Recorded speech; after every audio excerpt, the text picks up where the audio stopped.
Hello students, this is your first lecture for chapter number 5 Landforms of the Earth. In this chapter, I will tell you about the landforms. Actually, what are the landforms? So this is your introductory chapter, introduction, landforms. So generally landforms, we are also talking about the geomorphology. What is the geomorphology? If we divide these letters into three words, geo, morpho, and logy. Geo means earth, morpho means forum, and logy means science. So it is a science of making landforms. Geomorphology. It is a science of making landforms. So basically landforms, these are the ups and downs structure which is formed or which is located on the earth. It is called the landforms, and the science by which we can understand how this earth is formed or the landforms are formed, it is called the geomorphology. Then study of landforms, we can also simply say that study of landforms. Geomorphology, it means the study of landforms. We know very well about the earth. This is the rough diagram of your earth structure. If you not feel fit with this diagram, you can consider your book to refer this diagram. So now this is the earth structure. You can see in this earth structure two structures. One, it is the these landforms, another one is the water. You can see the water body. So these two structures, one is the land and another one is the water. So on the earth we can see two things, land or either water, and even under the water there is also a land. If you see, if you can just understand, below the water what is it? It is also landform, but it is under the water. So we can by watching or by seeing the any side, we can see two things, a land and another one is the water. We know very well there is a 29% land part in our earth and 71% it is the water body. This percentage is also in our body also, just like 30% water and 70% water, it is in our body as well as the earth also. So we both are having the same part of same proportion of the this land and water, but we can say that it is not 30% land, we are having the 30% mass in our body. Okay, so if you see this diagram, you can clearly understand we are having the 7 continents, these big land masses. These are the big land masses, 1 2 3 4 5 6 and 7. So these are the 7 continents. If you see in your book, you can easily understand what are these. First of all, it is a North America, this is South America, this is Europe, and here on the back side it is the Asia, this is Africa, this is Australia, and the south part it is the Antarctica. The India, it is in the lower part of the Asia. India is the country and these all are the continents. Generally continents are what? Continents are also the land, big land masses, big land pieces. Just like if you see in the river, in the any water body, in the ocean, wherever, this is the water body and in it there is a small piece of land. You can see very easily while you are going outside of the for a picnic or for some any reason, you can see these structures. So you tell this structure it is the island. What do you called? This is the island.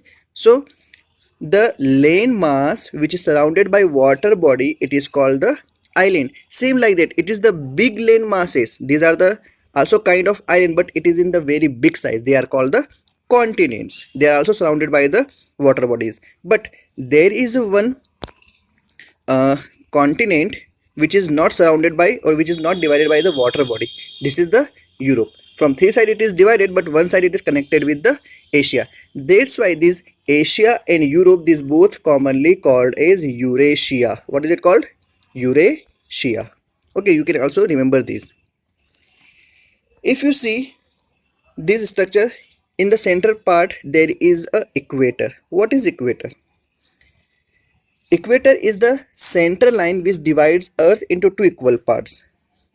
The equator is the center line which is passes through the earth, but they are not actually lines on the earth. They are the imaginary lines you don't see or you don't find even in our Ujjain. From the Ujjain, it also passes through it. Not this one, there's one line. I'm talking about the latitudes. Okay, these latitudes are also passing, which is important. This is the latitude. Important latitude is equator. This is the tropic of Cancer. This is the tropic of Capricorn. Then North Pole and the South Pole. You can easily understand. So this important line, which is called the TOC, Tropic of Cancer, which is also passes through Ujjain, Madhya Pradesh. Okay.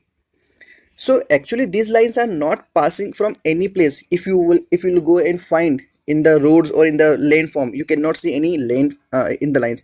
But these are the imaginary lines by which we can easily and understand, or we can find the location.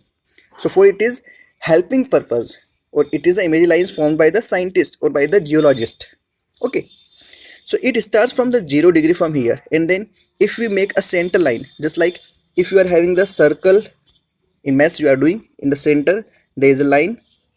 If you make some angles, you can easily make some angles like that, and finally you can find the 90 degrees. Same like that, the angles are formed. Basically these lines are not like these parallel lines, but they are the angles but which are passing through it. So we can form it 0 degree, 1 degree, 2 degree, 3 degree, 4 degree, 5 degree, 6 degree, 7 degree, like that, completely 90 degree.